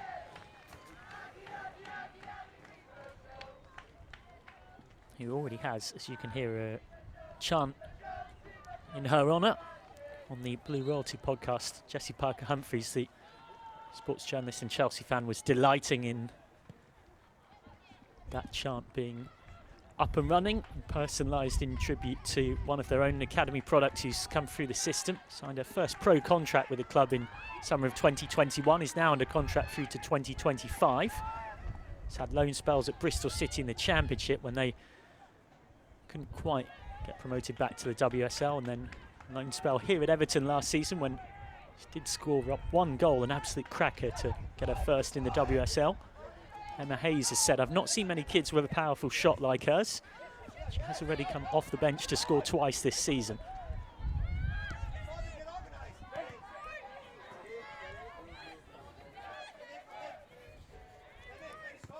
Wheeler wins the throw.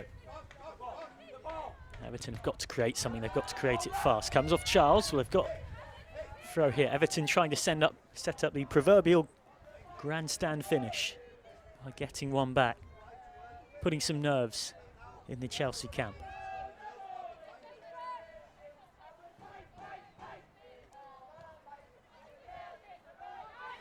Great ball round the corner from Benison. Bissell dispossessed. Carter just puts her foot through it.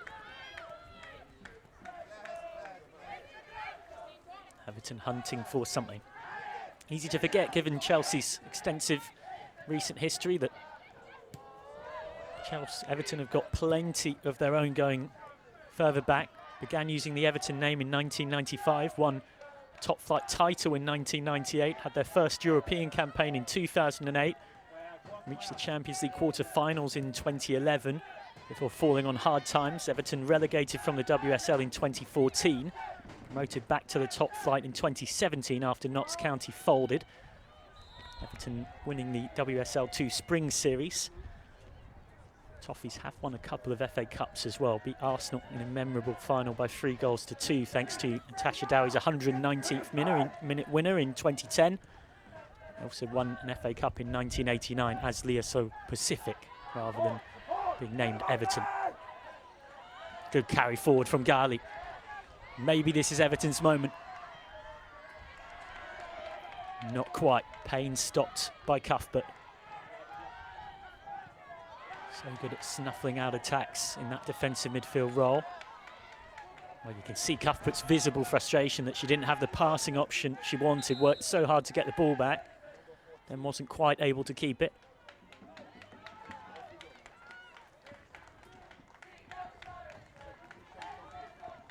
Substitution for Everton coming off number 14, Nicolene Sorensen, her replacement number 47, Caroline Olsen.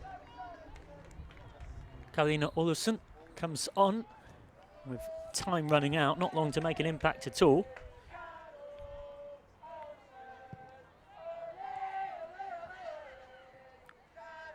Olsen, summer signing from Fortuna Huring.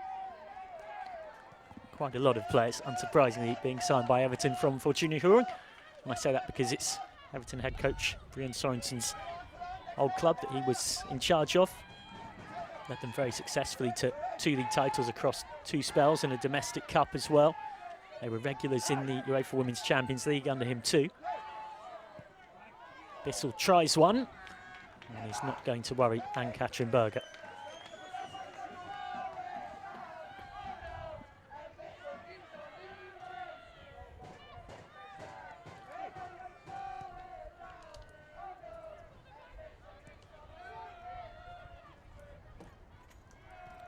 Aggie Beever-Jones. Does well to win it back, having initially lost it. Well, they have their eyes on a clean sheet here, Chelsea. They have conceded 4 goals in the WSL this season. 2 in the first 15 minutes of games when they've trailed twice, and 2 in the last 15. Won't want to make things needlessly nervy for themselves. Did concede 15 goals in the league last season, which was the most that Emma Hayes' side had conceded since 2016. Albeit the WSL definitely getting stronger season on season. Right across the league, we've seen that, no doubt. Something that players have talked about a lot. Cuthbert's header.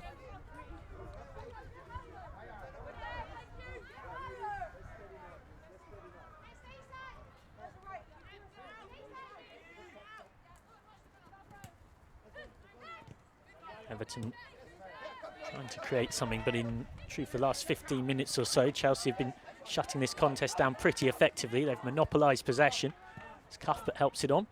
James. Charles. Sends one forward. That's a nicely weighted ball for Fischl. Fischl on the spin. There's nobody arriving except for Via, who has to hurriedly clear.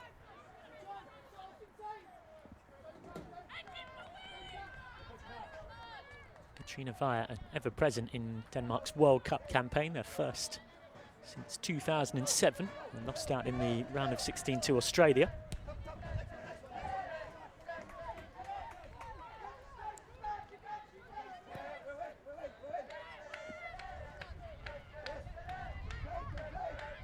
Gali loses it to Ingle.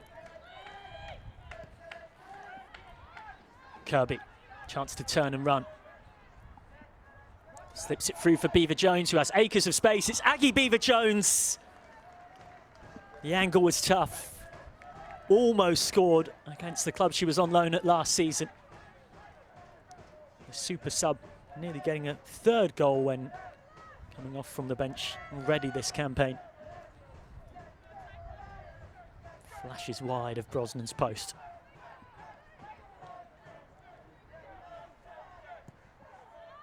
Brosnan sends it forward.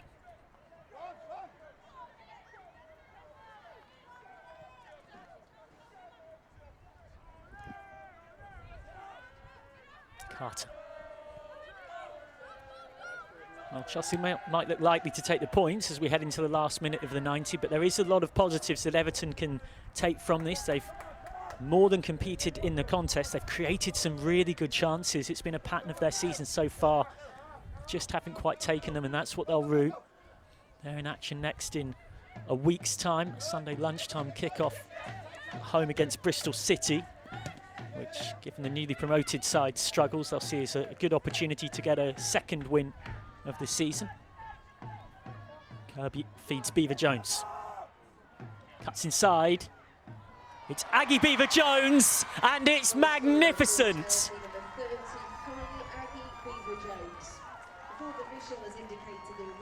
A 3rd goal for Chelsea to secure 3 points for Chelsea, and 3 goals off the bench this season for one of their own in Aggie Beever-Jones. A strike of the finest quality against the club she was on loan at last season. We'll wrap up the points and confirm that Chelsea will be staying 3 points clear at the top.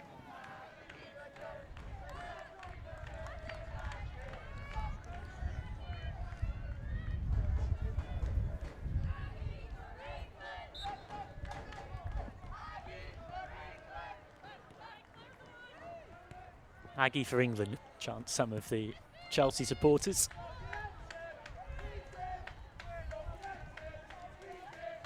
Certainly quite a stylish way to round off the afternoon. The 3-0 scoreline on the balance of play is probably one that might feel a touch harsh on Everton. That is the ruthlessness that Chelsea have in front of goal that Everton right now don't quite.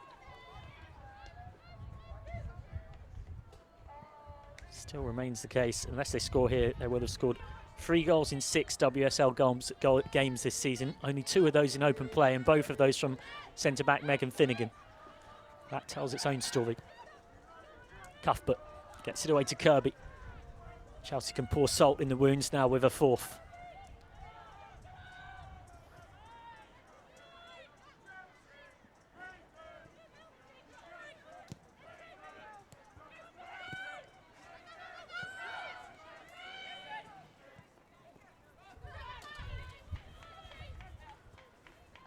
Remember, of course, that Chelsea could be more than 3 points clear by the end of this round. That would need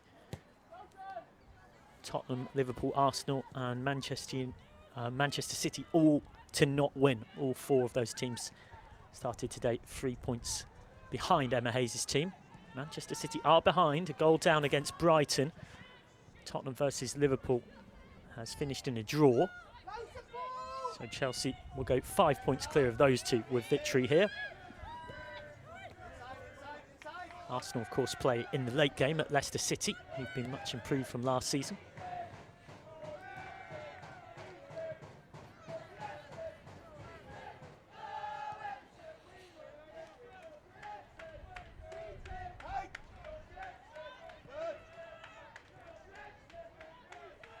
Good hustle from Ingle. Beaver Jones couldn't quite keep it alive.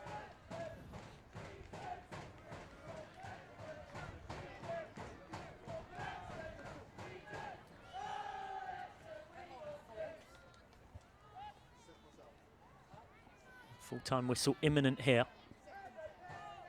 On what hasn't always been entirely comfortable for Chelsea, but ultimately it has proven so. 2 assists as well. An assist for Joanna Rytting-Kaneryd for the 2nd and Fran Kirby for the 3rd.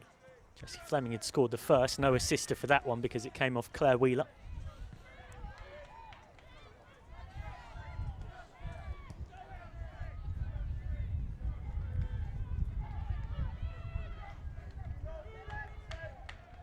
Into overtime, in stoppage time. One would suggest full time is not far away, and indeed there it is. 3 goals and 3 points for Chelsea to stay at least 3 points clear at the top. Indeed, if other results go their way, they may well find themselves even further clear by the end of this round of fixtures. A long away day and a very satisfying away day for Emma Hayes' side. Brianne Sorensen's team did cause Chelsea some problems and had plenty of good chances to get back into this game. They could have scored inside the 1st minute. Jessie Fleming then had Chelsea in front in the 14th with her 1st goal of the season after Claire Wheeler's mistake. Plenty more good opportunities came Everton's way at 1-0, but Sam Kerr made it 2 just after the hour mark, and Aggie Beaver-Jones sealed it in style with a 3rd goal just as we ticked on into stoppage time, and her 3rd WSL goal, all coming off from the bench this season. Chelsea march on, remain unbeaten this season as they head into European commitments. Real Madrid away, with that one kicking off in just 3 days' time. But for now, they can celebrate. 16 points to show from 6 games. Everton with just 4 points from their opening 6. Thank you very much for joining us wherever you've been across the world. It's finished here at Walton Hall Park. Everton 0, Chelsea 3.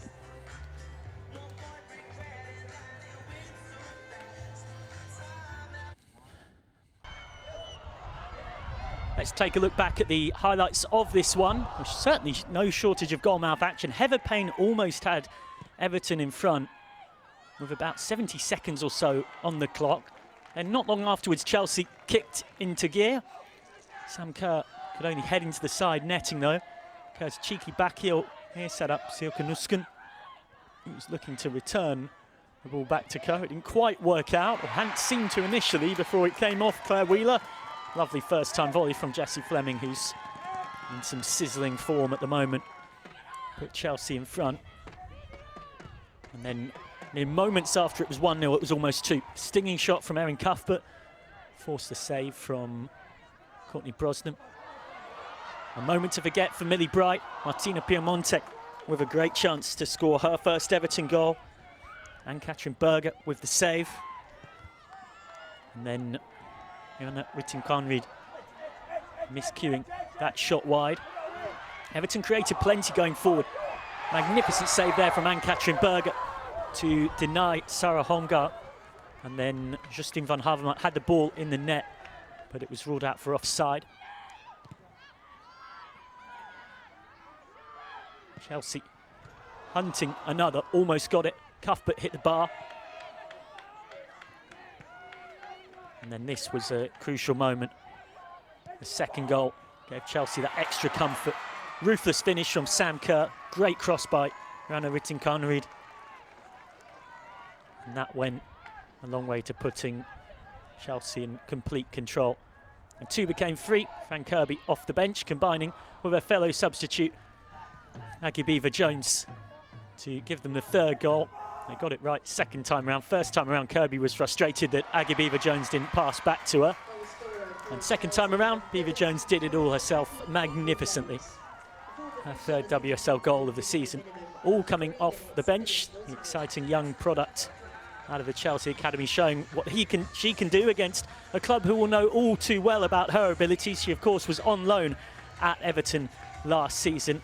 And Everton find themselves still without a win against Chelsea in the WSL in more than 10 years since 2013, albeit they did beat them in the FA Cup back in 2020. 8 straight wins now in all competitions across this head-to-head for Emma Hayes' Blues, who've shown that regardless of Hayes departing at the end of the season, for now, very much business as usual for her. She's talked about leaving Chelsea, feeling like abandoning her family. Well, before she goes, she's determined to add even more trophies to her cabinet, as today's result demonstrates. Real Madrid away awaits as their Champions League campaign starts in 3 days. I've been Michael McCann. Thank you very much for your company wherever you've been across the globe for this one.